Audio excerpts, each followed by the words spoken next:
well. I'm a big fan of you and your father. I just want to say first, thank you for everything you've done for us to stop the overreach of the federal government. My question's on Iran. I wanted you to explain how you came to the conclusion to vote in favor of sanctions on Iran, considering in the past that seems to be a precursor to war in Libya, in Iraq. I mean, there was millions of children that died from the sanctions there. Can you just help me explain how you came to the decision to vote in favor of sanctions against Iran? Right.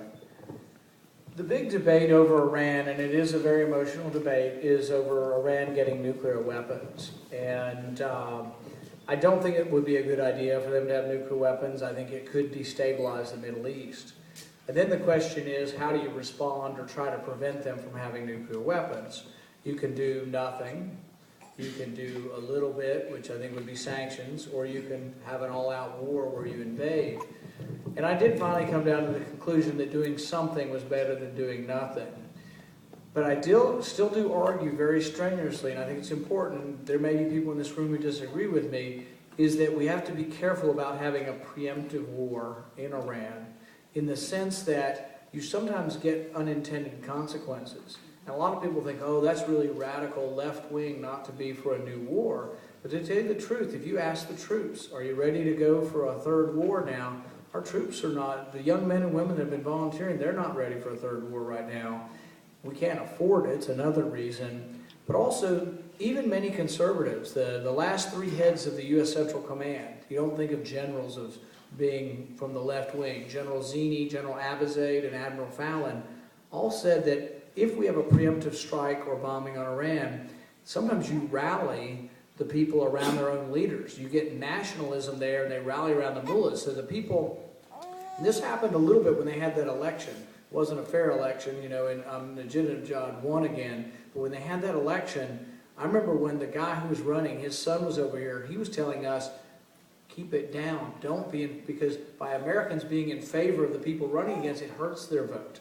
Because nobody over there really wants to be seen as being just sort of the puppet of the Americans. So sometimes we get the opposite of what we intend, and I think bombing could end up rallying them around their leaders. Other people are saying militarily it won't work, that the stuff's too far underground to even get militarily.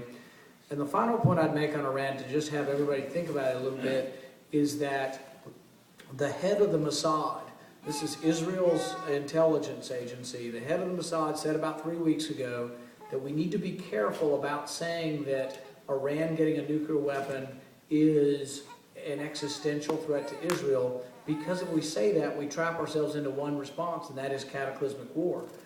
And you can't accuse the head of the Mossad of saying he wants Iran to have a nuclear weapon. Obviously he doesn't, but he's worried about the repercussions. So even in Israel, people think, oh, everybody in Israel are all for attacking Iran. Israel's like we are.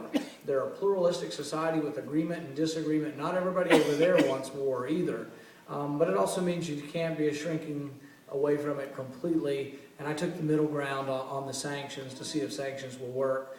And there are times when sanctions have made it worse. I mean, there are times leading up to World War II, we cut off trade with Japan.